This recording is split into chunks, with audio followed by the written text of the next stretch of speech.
You know, I know I'm going to be looked at as some kind of misogynist as we go down this, but really, honestly, it was the beginnings of my seduction career. It really was. I'm just going to come right out with it. Stop wasting everyone's time. I broke up with my girlfriend.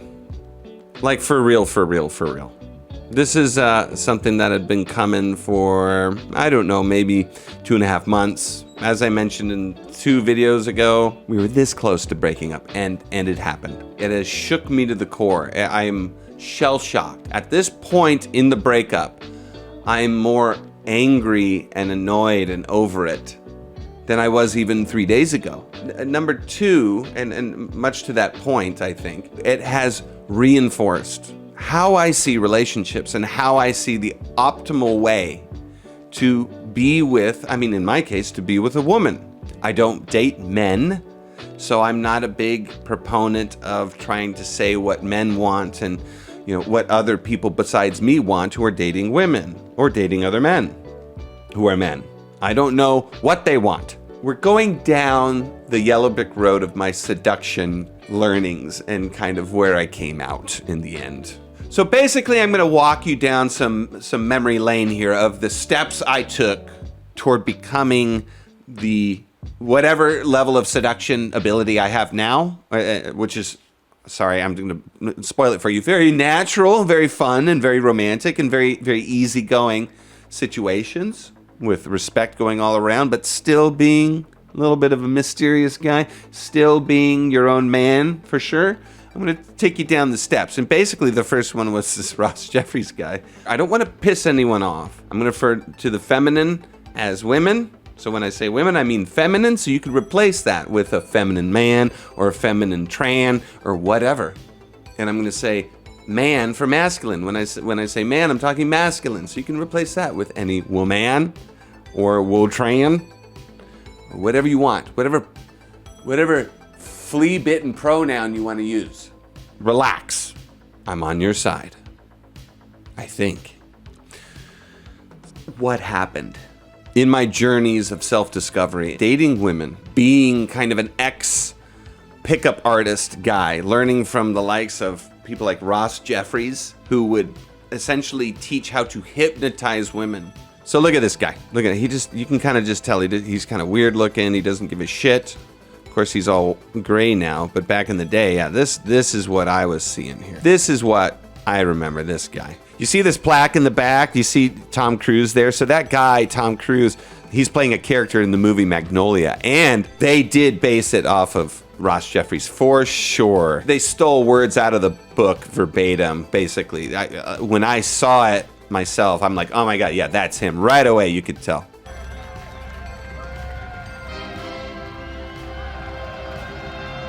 Okay, thank you. Can we move on, please? Respect the cock. And tame the cunt. This is a literal line from the book or back of the book. Tame it! Take it on head first with the skills that I will teach you at work and say no. No! You will not control me. No! No! You will not take my soul. No! No! You will not win this game. It's amazing how much this really has affected my mind, even in finding the sweeter, more natural, romantic ways of doing things, but still having these very solid foundations of, I'm a man, I'm going to do what I will do. I have to make my goal number one. Because it is a game, guys. You want to think it's not, huh? You want to think it's not, you go back to the schoolyard and you have that crush on big-titted Mary Jane. Really, they're saying, if you don't want this, it's your problem. But I'm going to do what I do. Screw you if you don't want to do it. And then moving on to kind of more effective methods at the time, in my mind, to people like Mystery and Neil Strauss that taught The Game. They wrote the book The Game about the community of pickup artists. It was more hidden, this attitude. So it was more like the cool guy. It was more clandestino, the strong, silent, kind of mysterious guy. Mystery method, that's it. Yeah, this guy. Oh boy, this is when it really became like peacocking. You're getting much more flamboyant with yourself, trying to make much more of a noise. negative treatment of women, like backhanded compliments, and just really playing on the robot side of women and their reactions, just their carnal animal reactions to it. Respect the cock. Okay. Yeah, can be hot for a porno, or a torrid affair, but it doesn't really work in the long run. It can work in the long run, but not just that shit. And then I got into, well, I'm not going to tell you who I got into. I'm going to leave that as a surprise. The third step I took was the one it's just naturally who I am and what I was already doing that felt right to me and felt fair and felt good for everyone. My relationships became so much more fruitful and not cringy and weird, like with the mystery, the game stuff, and just really lovely and pleasing and pleasurable and delightful and more easygoing. But even with that, I still broke up with my girlfriend. So let's get into my first jaunt into the seduction community with Ross Jeffries. Basically, he's defending the fact that, women want to be seduced. And when I was a young kid, I'm going, okay, women want to be seduced. They want someone to lead their imagination. And these points were very good. It was just a little strange, a little eerie, but we didn't have anything else back then, and it seemed so effective. I'm a young kid, I'm like, and I can hypnotize women. Let's see if we can actually play a video here, if there's an actual video. This is 1992, so that's him. You cut the wires off. Oh, do you remember this? Of course. So yeah, he was always kind of funny, and he's very arrogant. He's probably gonna go, of course I do right now, watch. Of course I remember this. The setup for this before you start playing it is they had me on the show. I was backstage waiting to go on. They didn't tell me it would be an all-female. Basically, this guy was looked at as pretty sleazy. It's all we had back then, kind of a creep, kind of sleazy. But I have to say, I'm sorry to say, when you're 19, 20, the stuff kind of worked. You're putting forth an effort and everything. But yeah, eventually it just was kind of weird. Audience. They bring me on and the producer gives me a shit-eating grin like, ha, ha, ha. I'm thinking, no. I'm not trapped in here with them. They're trapped in here with me. I'm going to rip these bitches. Okay, so you see that attitude right there. It's this alpha male thing, but with this strange boomer energy really out in front without being kind of cool and mysterious. It was just like, no, I'm going to shut. It's their loss. They don't want to be with me. That's their loss. I'm the prize kind of thing. And my whole thing when I used to do a lot of chat shows is I just thought everyone's my bitch. The producers are just bitches. I don't mean necessarily female, but they're just my punks. I'm much smarter than any of these people. I'm just going to treat them with sarcasm, contempt, and ridicule. So that literally was his whole shtick. And there's no way you can it's hard to get away from that. I'm sure he's become wiser and he knows how to temper that stuff. But yeah, literally that's what I started as kind of seduction, as a boy, learning how to deal with beautiful women and the objects of our desire, A man says women say one thing but mean another. Another man teaches other men how to get women into bed. And finally, one man says men need to learn to listen to what women want. Hello, everyone. I don't know if you noticed by the shots that we're taking, but this is an audience of all women today. We have invited them here for a reason, because we have three men with different points of view. These three men think they know what God, women... I can't believe, look at that, look at her hair. Look at that swoop. I don't remember that this is how things were back then. To me, it looks like the 80s. Obviously, it's not, though. And today, we will find out. Meet Ross Jeffries. He says he got tired of being Mr. Nice Guy and being dumped by women. So he changed his ways, and he wrote a book for other men who feel the same way. It is called How to Get the Women You Desire into Bed. I got to show you this. $195. Wow. Yep. That's it. There he is. And look at, man, I'm looking at this as a kid and I'm seeing this beautiful woman in here And he just looked like the pimp. He looked like the man. Yeah, I read this book too.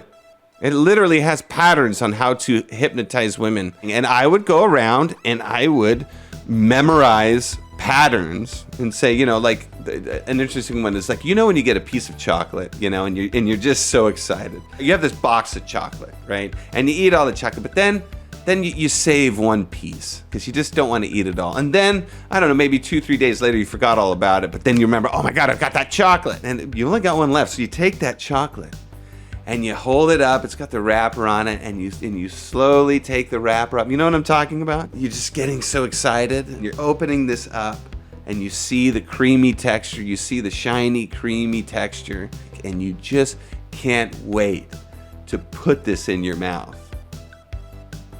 And I'm pointing at my dick.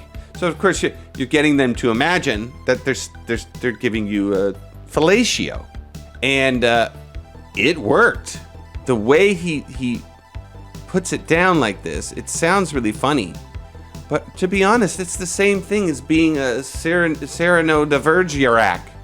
And, you know, speaking to the woman on the balcony. And it's still things that I do today, not because like, I'm gonna hypnotize her. No, it's just like, it would just come out and you're twirling, you're it's not jest either. It's a dance. It's a dance of language and things like this. And much later in my seduction career, you know, I came across the natural way, you know, the natural thing that really employs all this stuff. But this attitude he had about like, oh, they're my bitches, and oh, I'm the prize, and I'm tired of getting dumped, these women, and, you know, it was misogynistic, and it was missing a sweetness to it, you know. And the sweetness in these communities, they were seen as kind of weak in a way. And I always thought that was bullshit, so I was always having trouble. But I'm getting ahead of myself here. Let's keep looking. I'm getting ahead of myself. I'll talk more about that later, but anyway. Ross, what do women really want? I don't care what they want. I only care what they respond to. See, my focus is a little bit different from your other guests. There's what women say they want, there's what women think they want, and then there's what they actually respond to. I'm not an academic, I'm not a theoretician.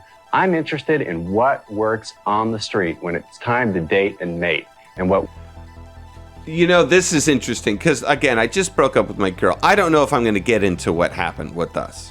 Maybe not in this episode, but there's a lot here that is actually true. As brutish and bold as he is, I hate to say it, there are things that I've just noticed again and again and again. They won't tell you what they really want, and they only react to certain things. And in this sense of having a sit down kind of communication, honesty exchange, in my experience, that is usually a male fantasy in a way, or a female fantasy if she's not getting it from the male. But to really sit down and to ask a woman what she wants and to get a real answer without them thinking they're ruining the magic by telling you what they want, or by them really not knowing what they want. Again, I only date women, so I'm just talking about the women I date.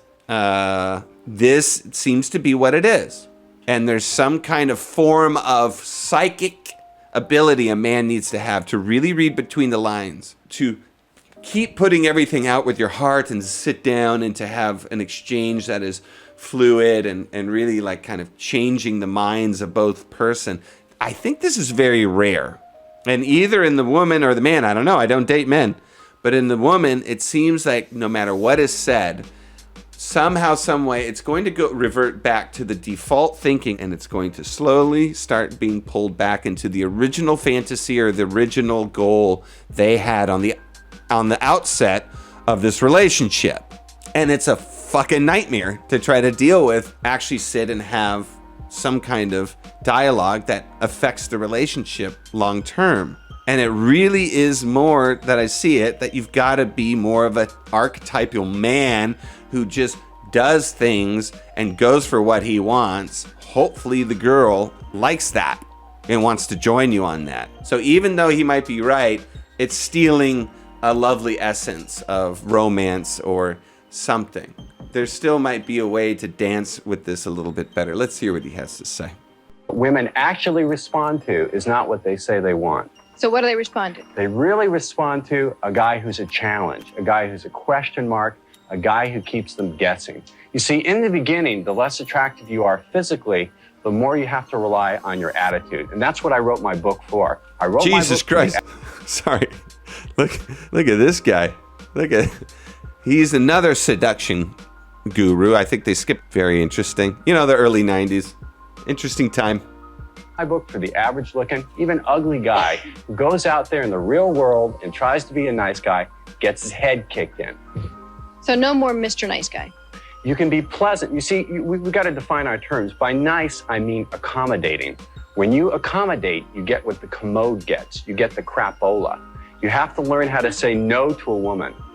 But so this is all it's good stuff. There's just a sense of anger once again that he has there. To me, that builds up as a kind of negative bank account. I think the anger is almost like a sense of doubt. Like there's a sense of doubt that's there, and you kind of double down on this is what I want and this is what it, you know, instead of there being a kind of natural exchange with a woman. Again, I think I'm being a bit vague here. I'm sorry, but I really just want to focus on this guy. So let's focus on this guy. All of this stuff can be defined and clarified later in future videos. I guess attitude is your word. This attitude that you now have is more appealing to women? The attitude is vastly more appealing. Basically, the attitude is I make no excuses for what I want. And number two, I don't need you, you need me. Now, bear in mind, I don't verbalize it. Exactly. Now, you see? Okay, but even having that attitude, he expresses it, not obvious, and he knows it. You see this response here, you should never verbalize the attitude. You show it in your behavior. I found that the nice guys who, when I'm on the radio or TV, nice guys call up and go, well, it wouldn't be myself. It's the nice guy who's the phony, who's not being his real self, because he's afraid he can't do any better. So you're going back to my point, all men are jerks? No. And some hide it. Yeah! Yeah! But isn't that what you just said? Is all men are sort of jerks, and some of them try to sugarcoat it? Is that what you just said? No, what I'm saying is. I said I was going to stay out of it, and I can't. What I'm saying is that there's a mass. She's a sweetheart, I have to say. She's sweet. We're all trying to get what you're saying, Ross. Power imbalance in favor of women when it comes to dating and sex. And women, through their behavior, through showing men what they actually respond to, force men to act in a certain way. One thing the women's movement has taught me is to avoid speaking for other people. So I would like to ask you, if you think that men need to change in some fundamental ways and do a better job at listening to you, please clap your hands. What's smarmy? Wait a minute, do we have...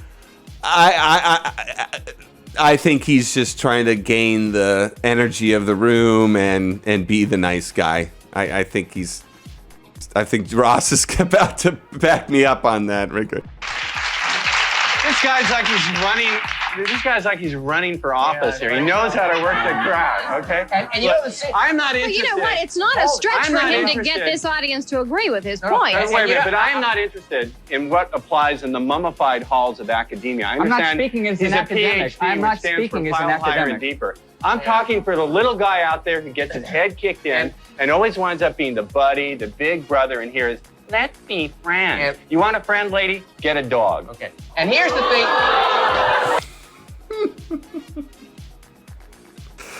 You gotta hand it to him, you know. I mean, back then you could say anything, you could do anything, you could be any way, because no one was doing nothing, just afraid. So now these guys are gonna react to the older and wiser Ross Jeffries on this call with them.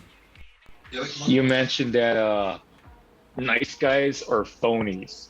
What is your stance on that? Nice guys are phonies. Interesting. Why? Well, we have to define what we mean by nice guys. See, I make a distinction between nice and pleasant. I'm not a nice guy. I stopped being a nice guy 32 years ago, but I am pleasant.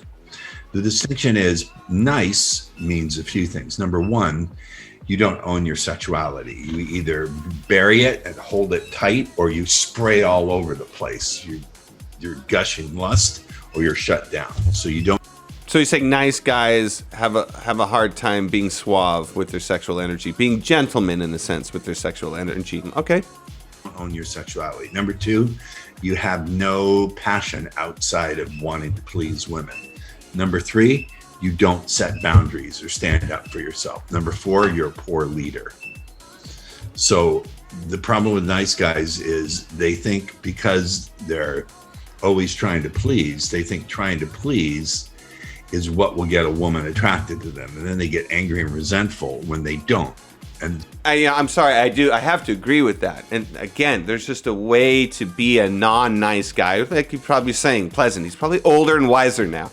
A lot of times with these guys who are defending women and saying, no, men, the whole archetype of being a man or masculine, it's just like, it's the 2020s, man. It's the 2020s, get with it, And you're just noticing more and more as women are saying, they want this tenderness and this caring in this way. When they get it, if they're not seeing this archetypal display of masculinity and manhood, some mechanism in them just shuts down.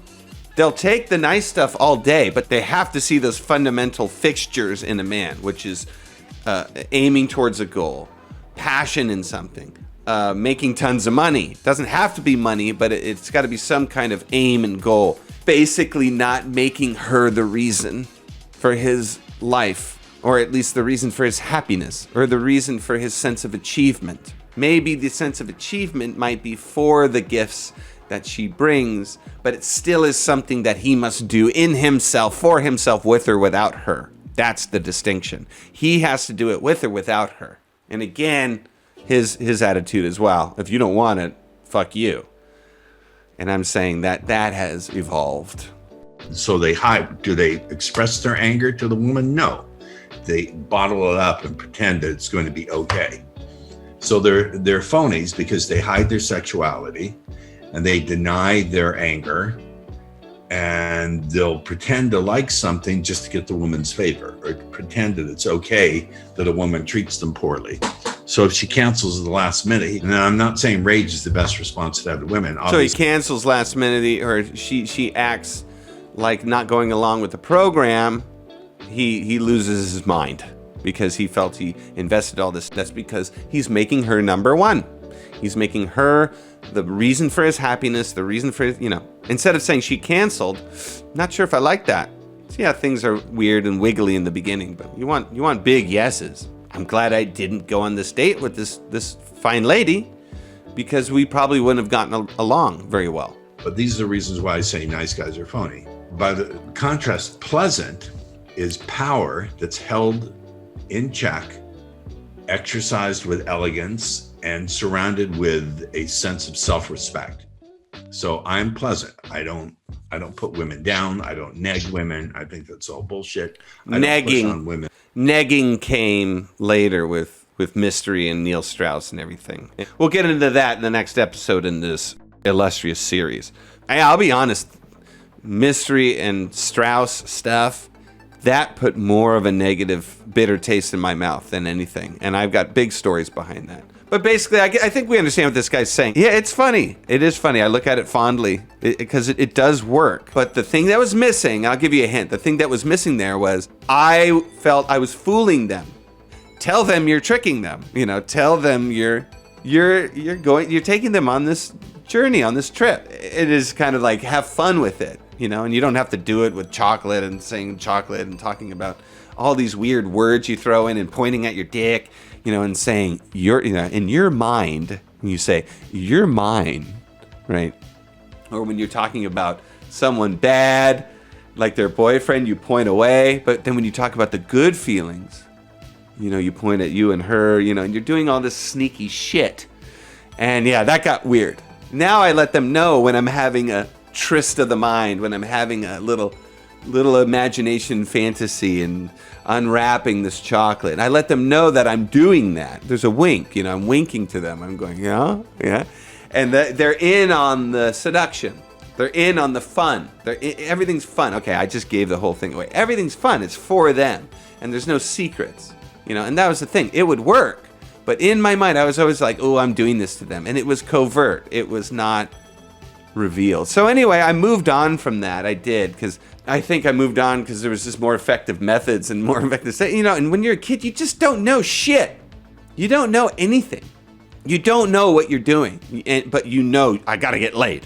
I just have to get laid, right? We have no clue what we're doing. Women our age, we're just so much more mature, so much smarter, so much more with it. But we don't know what to do. So we did what we could. And it's just what we did. We did what we could. That's it. So this was step one in my journey. Like going through AOL and finding these things and trying to find the videos without having to pay because you have no money, you know. That was, it's an exciting time. Christ, first time I had sex was off of AOL, for fuck's sake. Tell you about that another time. Oh, God. Terrible. Lovely girl. Terrible. Oh. But this is what we had. And all of our friends, to some degree, utilizing these tactics. I mean, it was really something. The thing that got weirder and more really awful was the mystery, Strauss, the game. You're basically your mainstream pickup artist tactics. And we're going to talk about that in the next episode. But I don't know. You guys seen Ross Jeffries? Did anyone practice Ross Jeffries? You know, I know someone did.